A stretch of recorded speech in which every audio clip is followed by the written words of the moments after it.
Hey, welcome back to the Personality Hacker Podcast. My name is Joel Mark Witt. And I'm Antonia Dodge. I one time ran into a post a long time ago from somebody, I think it was a Reddit post or something, that referenced an article that we had written about the nicknames of the 8 Jungian cognitive functions that we've chosen that received a lot of hostility. There was a lot of fire in this person's belly about our Jungian nicknames. And I think it was just a frustration that we were using nicknames to begin with. And so I wrote a whole article on why we use the 8 Jungian cognitive functions nicknames that we do, in part because it makes it easier to grasp the system, especially if you're new to it, and because nicknames are easy entrance points into something that's a little deeper. But one of the things we wanted to talk about on this podcast, because quite a few podcasts ago, we realized that we'd never done a podcast on the car model. And then one thing that became clear to us later was we've never done a podcast on the nicknames that we've chosen for the 8 cognitive functions. It's like there's these sort of blind spots for us that we're like, hey, maybe we should just sort of establish some of these things.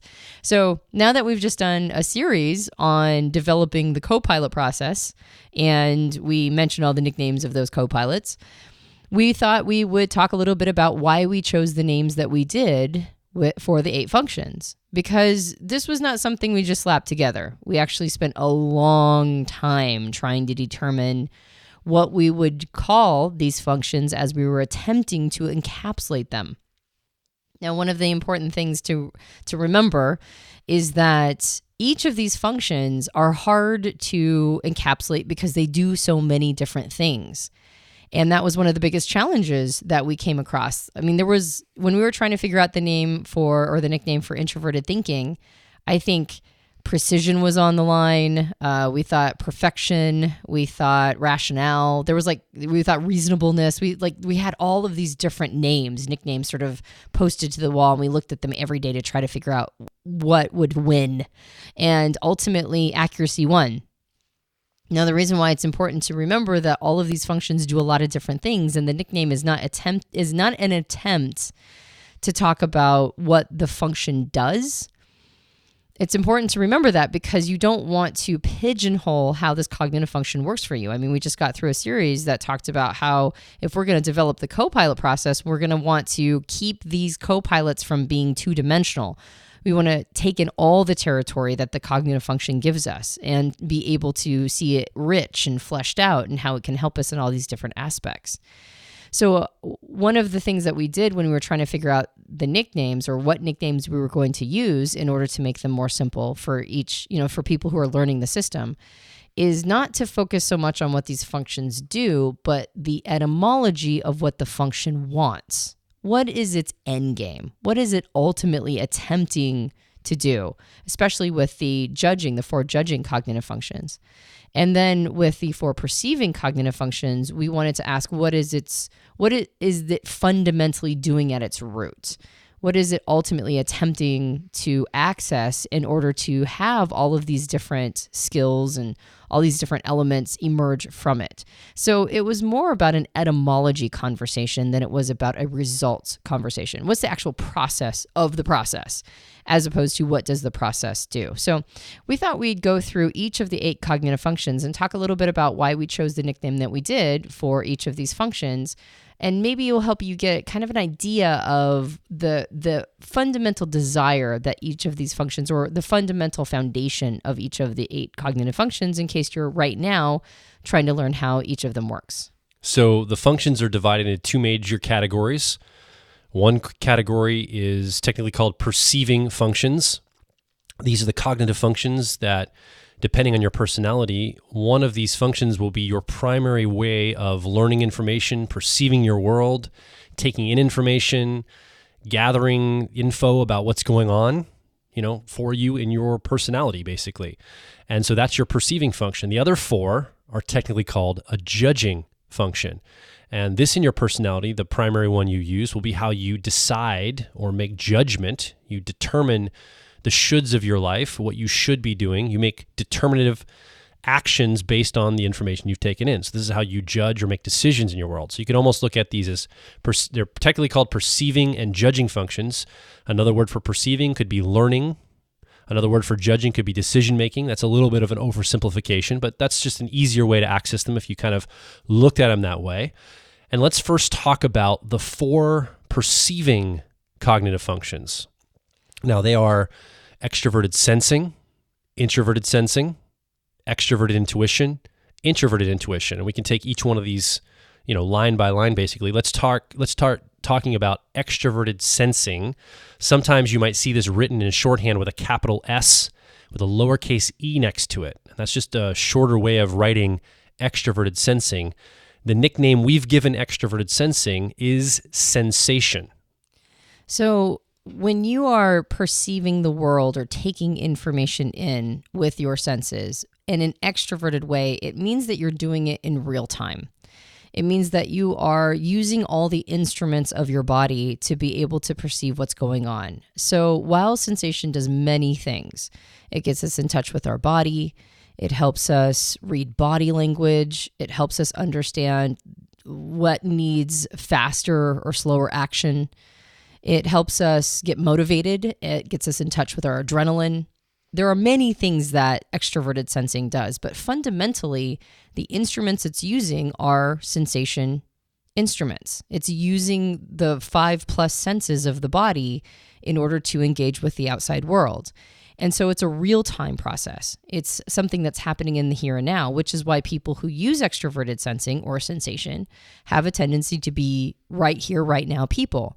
They're maybe considering the past at sometimes, they're considering the future sometimes, but really where they like to live is in the present, right here, right now. And that's because that's where all the action is. That's where their body is able to be the best instrument to take in all of this information. Now, what they do with it once it's collated has an emergent of a lot of different possibilities, but the instrument itself is the body that takes everything in. And that's its focal point, is the real-time kinetic information that is being taken in. So therefore, the etymology of it, we felt the best word was sensation. And not only can you take information in, you can sort that quickly and act upon it quickly, because you can, basically it's almost like a real-time processing. So oftentimes athletes, artists, people that are performers, even improv performers can be using this process. Not only this process, often there's other processes and other personality types that are in those realms, but often you see people with this cognitive function they use in those types of professions or industries, because it's all about the real-time, moment-to-moment experience they're having and their response to it. Yeah, surgeons, pilots. My dad is an ESTP. He was a chemist. Like anything that needs you to be able to experience whatever's going on in the moment and be able to read the situation. Firefighters, for early responders, whatever requires you to be able to take that information in quickly and then be able to collate it quickly and then respond to it quickly. Those are the preferred professions of people who use sensation. The next perceiving process we're going to talk about is introverted sensing. Sometimes you might see this written with a capital S, a lowercase I next to it. That's the shorthand of writing introverted sensing. We've nicknamed it memory. The biggest question we always get is, does this mean people that use this as a primary way of perceiving the world have a really great memory? Not exactly. It doesn't necessarily mean that you have a great memory. Oftentimes people that use this do have good memories, but it doesn't mean that if you don't have this, you have a terrible memory, and if you do have this, you have a great memory.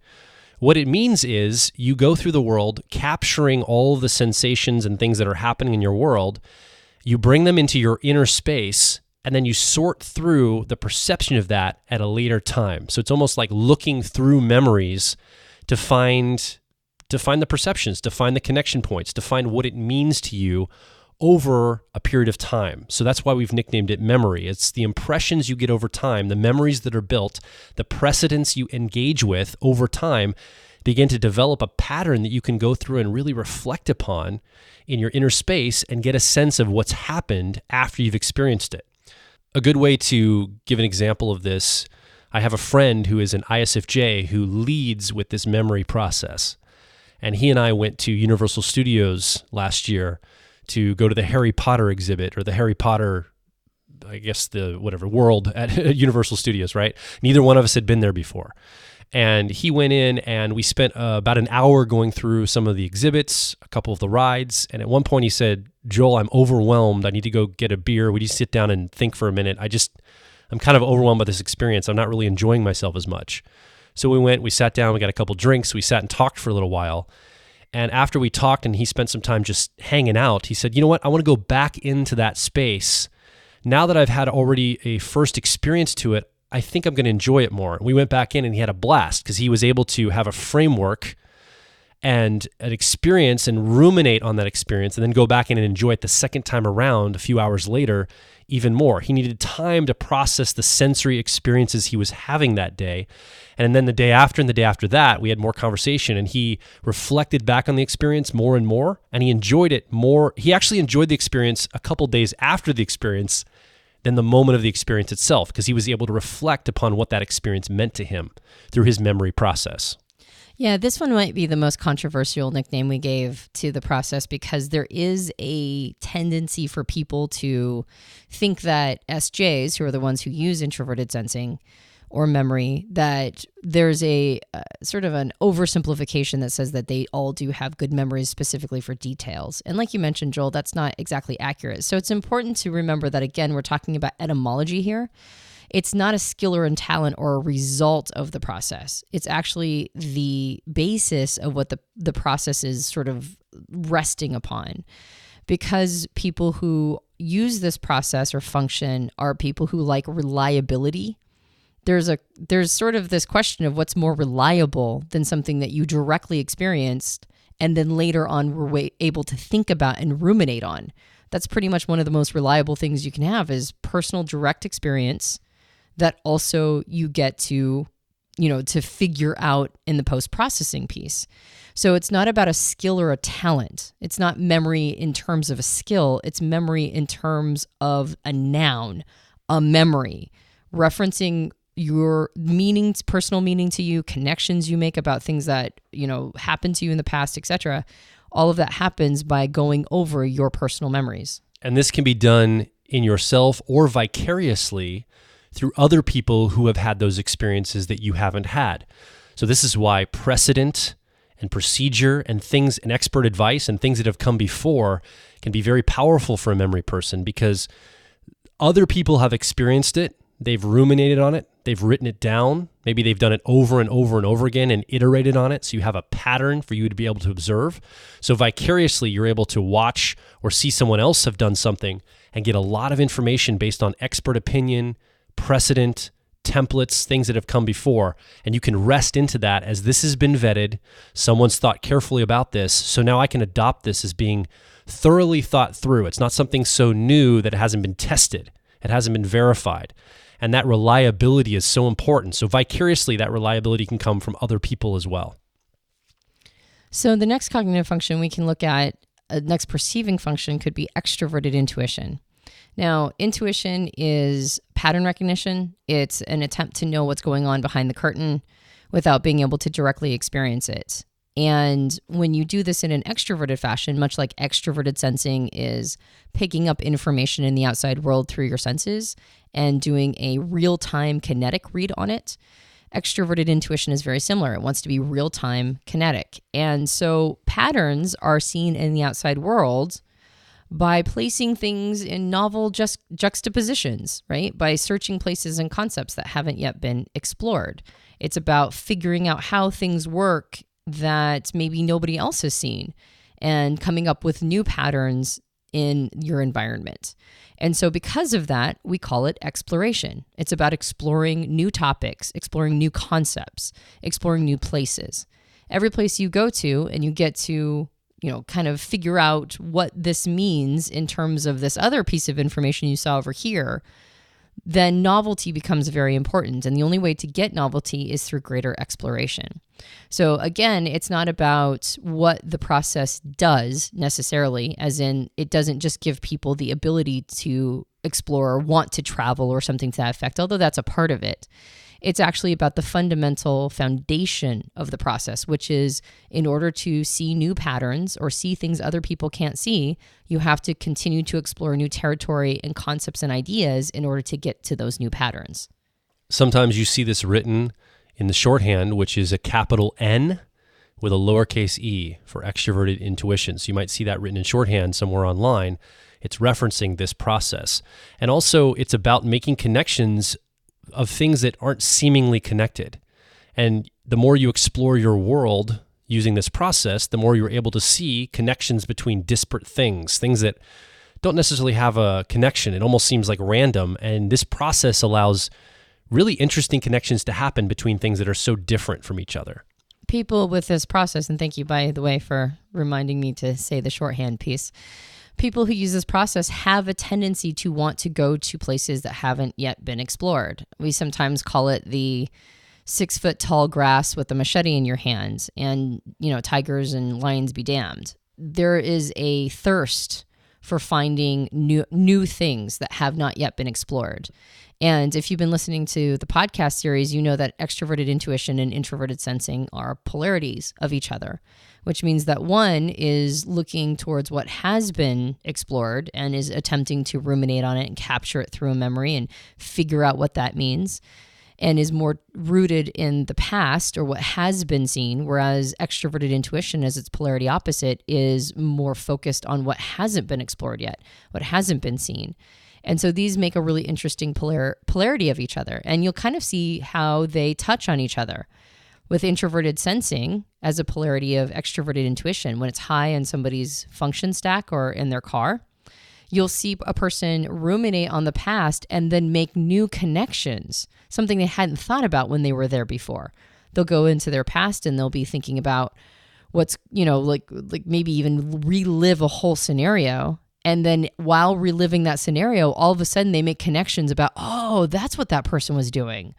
Oh, wait, I realize what was going on now, because in the moment you didn't pick that stuff up. But now that you're ruminating on it, now you're making these new connections. It's almost like you're re-exploring that territory that you've already gone through. And on the other side, for exploration, with memory or introverted sensing being its polarity opposite, when you're going through and exploring all these new things in the outside world, you're bringing with you this catalog of experiences you had in the past. So if there is a novel new connection to make, it's because you're referencing it to something you've already seen and recognize, no, this is something completely different. I haven't seen this before. And that's how you know you're exploring new territory. So you can see how they kind of fuel each other. And that's one of the reasons why we called it exploration and memory, because you bring your memories with you when you're exploring, and you explore new territory within your memories. The final perceiving function is technically called introverted intuition. Sometimes you might see this written online somewhere or in a book with the shorthand of a capital N, a lowercase I, meaning introverted intuition. We've nicknamed this perspectives. And the perspectives process is very interested in and gets really good at shifting into different perspectives of different people. This is the process that is introverted intuition, meaning that patterns are formed inside your own mind.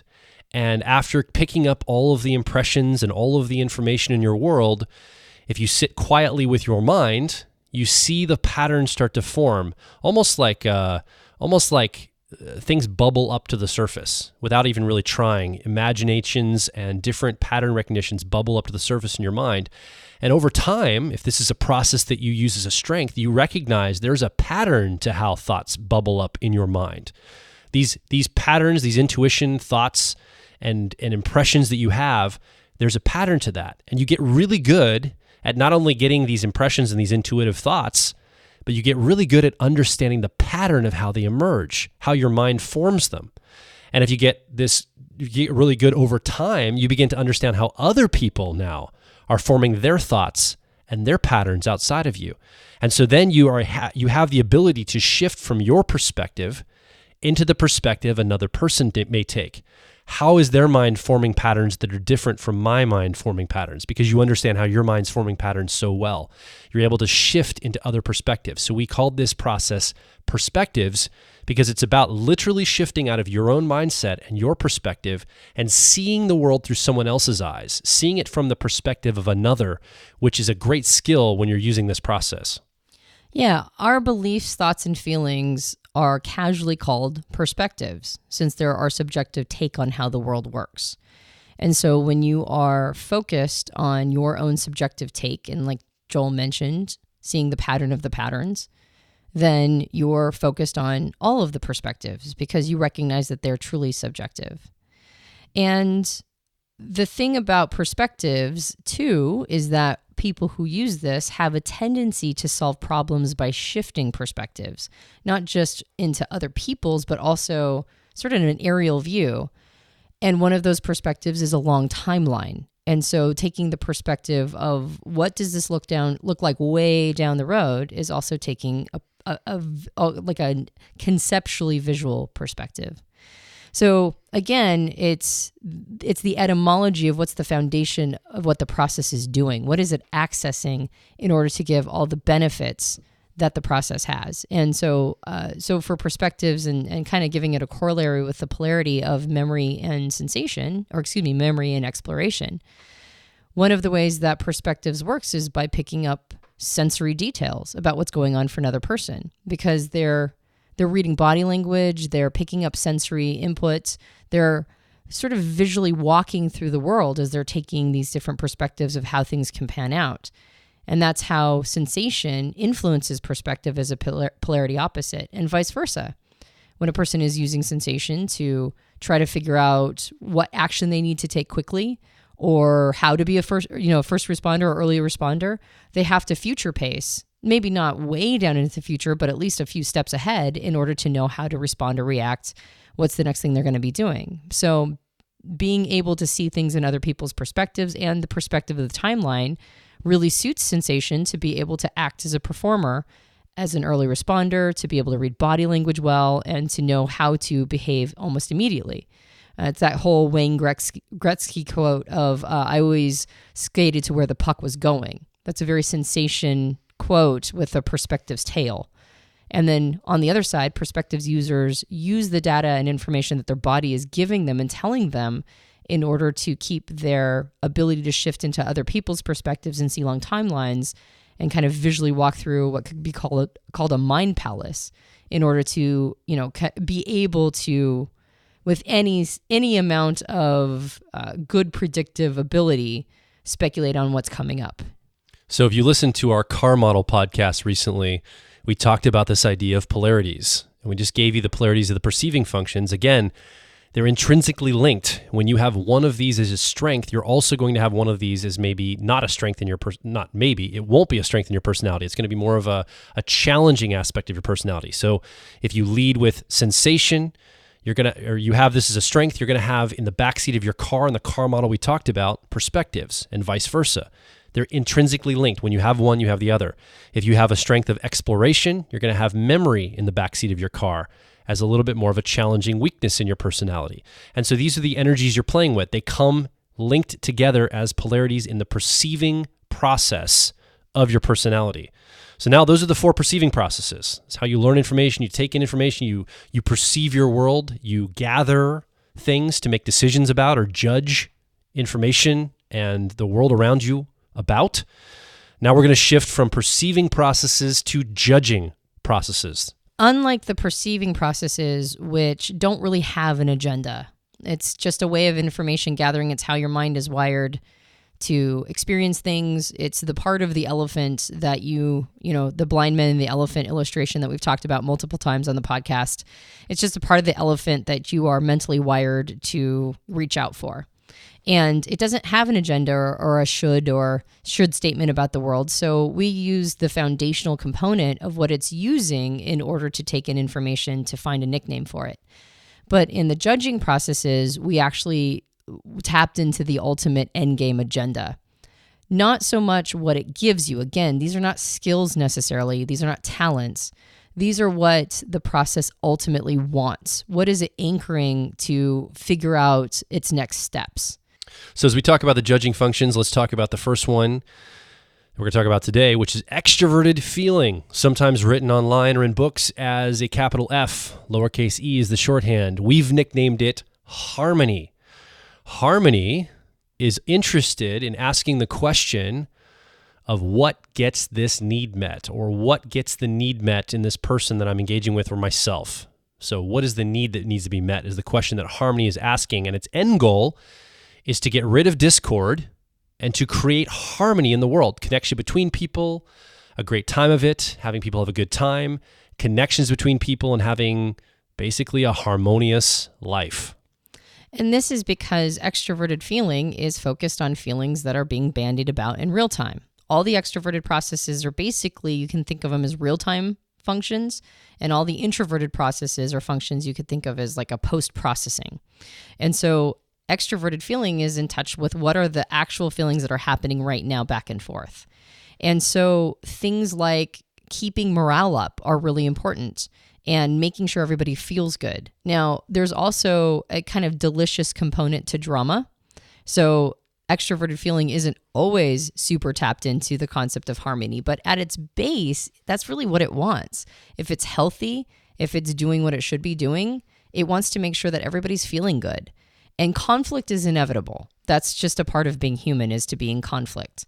So extroverted feeling really wants to take the conflict and make it feel harmonious. Now, you can do it sometimes by stamping down the conflict, as in we're going to ignore it and everybody's going to pretend it doesn't exist and it's not real.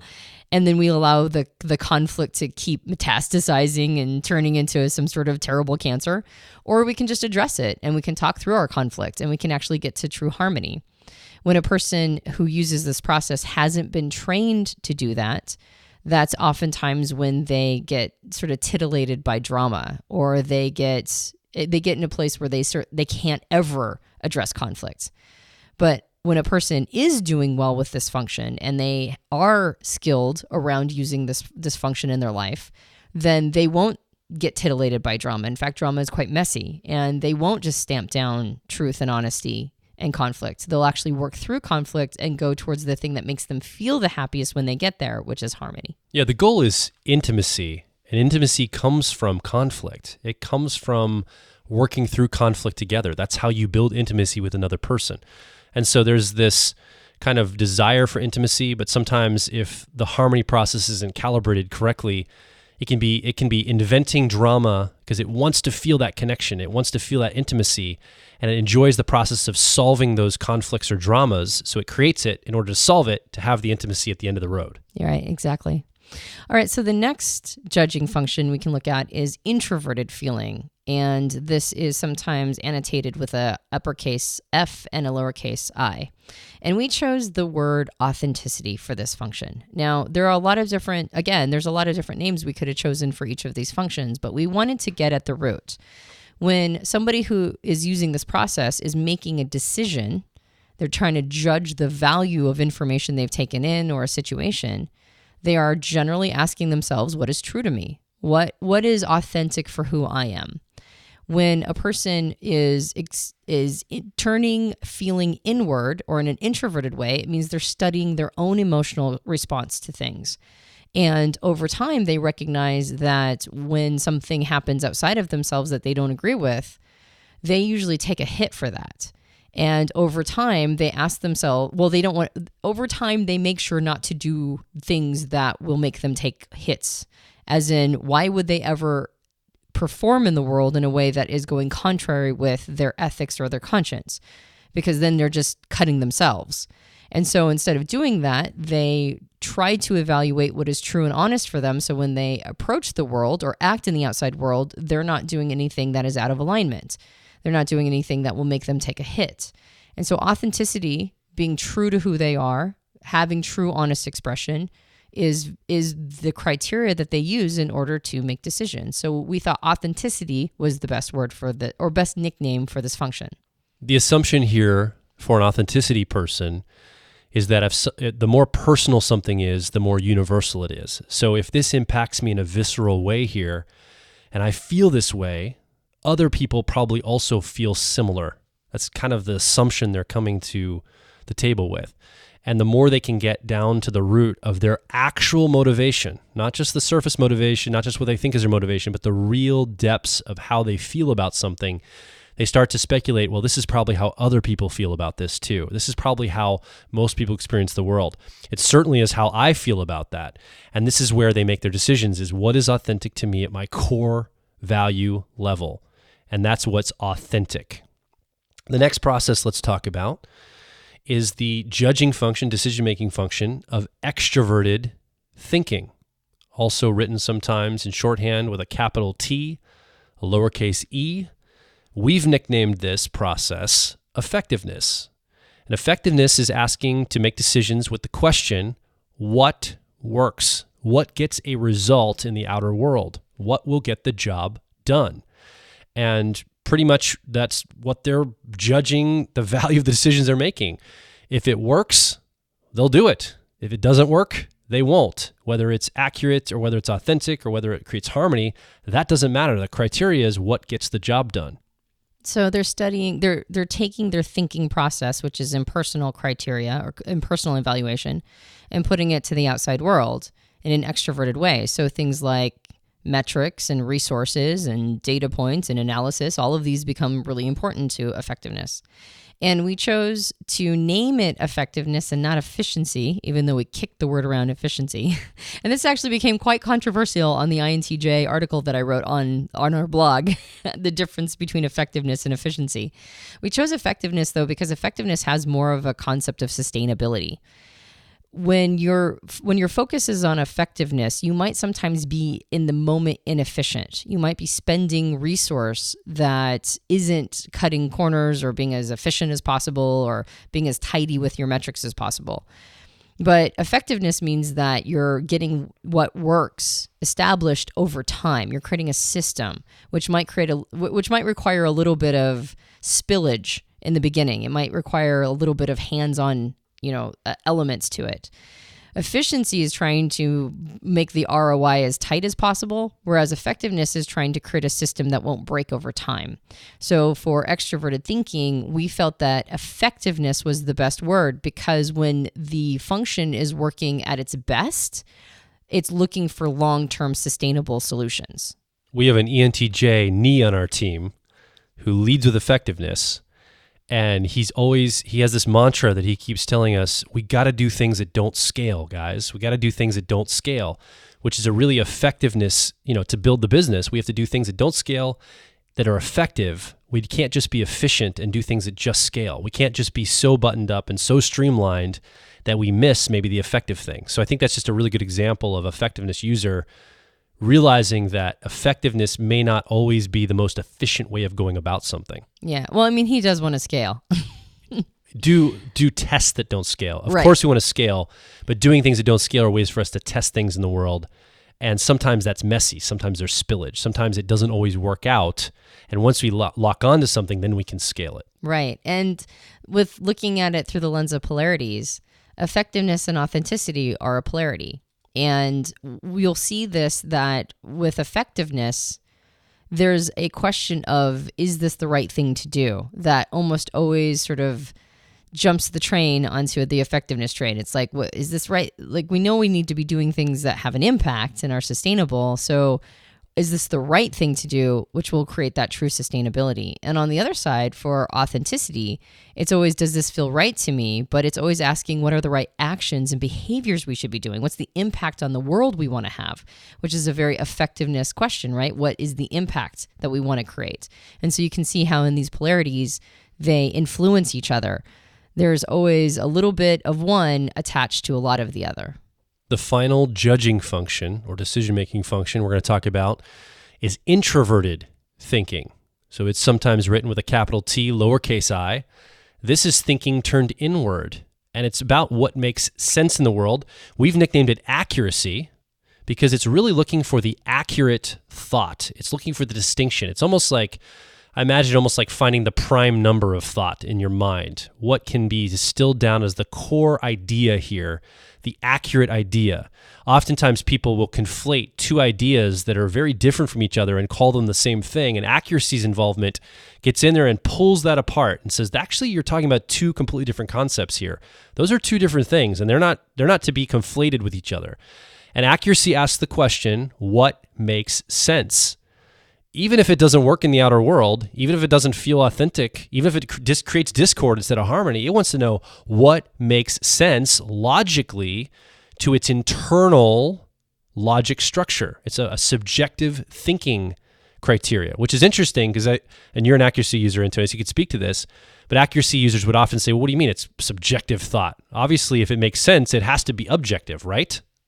Well, and that's the thing about introverted thinking or accuracy is that it's internalized. It's a post-processing of looking at all the data points.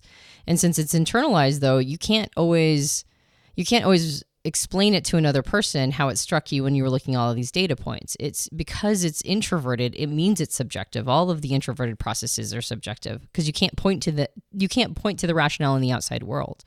And the thing about the process, which is a little bit different than precision and a little bit different than trying to make it perfect, is that you're looking for the highest quality data points available. You're looking for something that is truly accurate.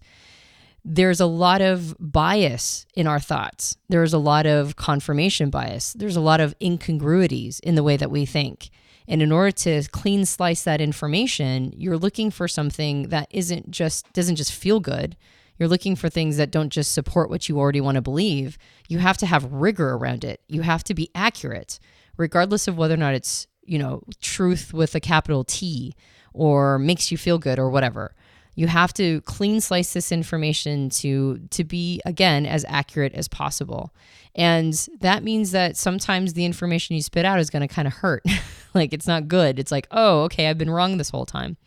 I now think of it as a programmer cleaning up bad code, right? You want to go in and look for the best code possible. And the best code possible sometimes is, it sometimes is counterintuitive. It sometimes doesn't seem like that's good code, but it's accurate if it aligns with all of the other code and it creates this sort of beautiful internal system. So we decided to call it accuracy because we wanted to indicate that you are attempting to remove, it's more about the data than it is about the result. So the rationale and the reasoning and the, like the ability to have a good argument and debate, that all comes from introverted thinking. But it's not at its core. At its core, what it wants is as accurate information as possible. And it wants to be separate from this concept of truth because truth comes in and out, right? Truth is the final rubber stamp we place on the best information we have at the time as a species and as individuals. But that's a result. What introverted thinking really wants to be, it doesn't want to be true, it wants to be accurate. And the polarity, the opposite that accuracy is always attached to is going to be harmony. So introverted thinking and extroverted feeling come in a package together. When you have one, you're going to have the other. One's going to be a strength. The other one's going to be not as strong, more of a weakness in your personality. Whichever one you have as a strength, you're going to have the other one represented that you're going to have more challenge around as you move through the world. So just understand there are a polarity structure. And whereas accuracy is asking what's true, what's accurate, what's precise, harmony's asking what is socially true. What is the reality of the social dynamic going on? It kind of is measuring truth. One's more of a social truth. One is more of a logical truth.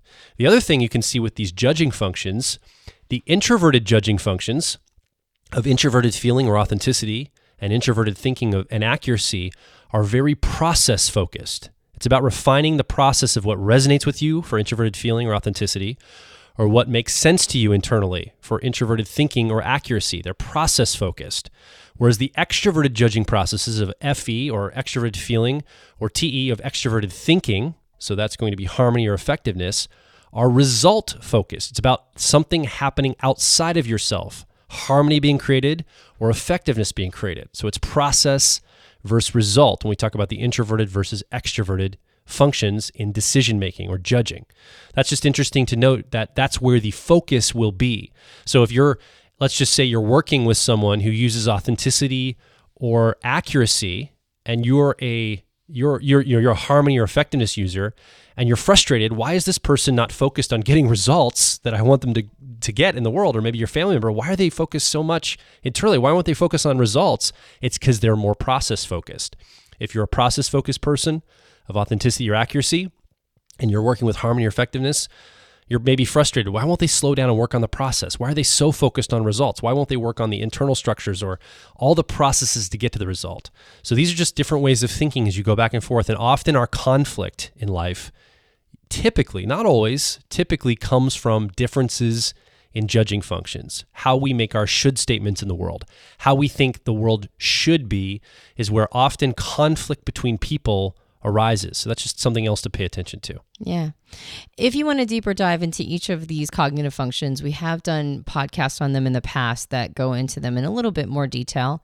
This one was more about the nicknames that we use and why we go back and forth on them. So you'll hear in podcasts us say extroverted thinking or effectiveness.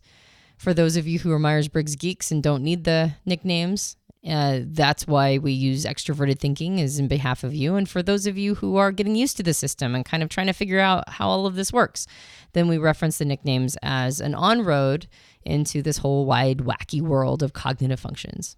So what do you think? We need your story represented, your questions. There might not be a story here because, it's pretty technical in nature, some of the stuff we talked about, but you might have questions or comments. Maybe you have a question around how these functions show up. Maybe you've got a question around the nickname, some more nuance. Maybe you really resonate with one of these nicknames and you're like, oh, up until today, I didn't have it click. And then you guys mention these nicknames, and here all of a sudden it clicked to my personality. No wonder I show up the way I do. We want to hear from you. You can leave a comment or ask a question directly below this podcast in the comment field over at personalityhacker.com. We invite you to do that. You can also join a bunch of our social media different accounts. We've got social media all over the place, and there's a growing community of like minds just like you there. We want your voice represented. We want you to be a part of the discussions going forward here at Personality Hacker. That's right. I'm learning Instagram as an old person. I'm figuring out these social media things. So what was I talking about? Oh, yes. If you enjoyed this podcast, see, old. If you enjoyed this podcast, you can subscribe to us on iTunes and various Android platforms. And if you would like to support Personality Hacker, one of the best ways to do it is to go to personalityhacker.com, look at the product catalog, see if there is a program, one of our premium programs that is a good fit for you to help you with your personal development experience. If there is, it's a great way to support us, and it's a great way to invest in yourself. My name is Joe Mark Witt. And I'm Antonia Dodge. And we will talk with you on the next Personality Hacker podcast.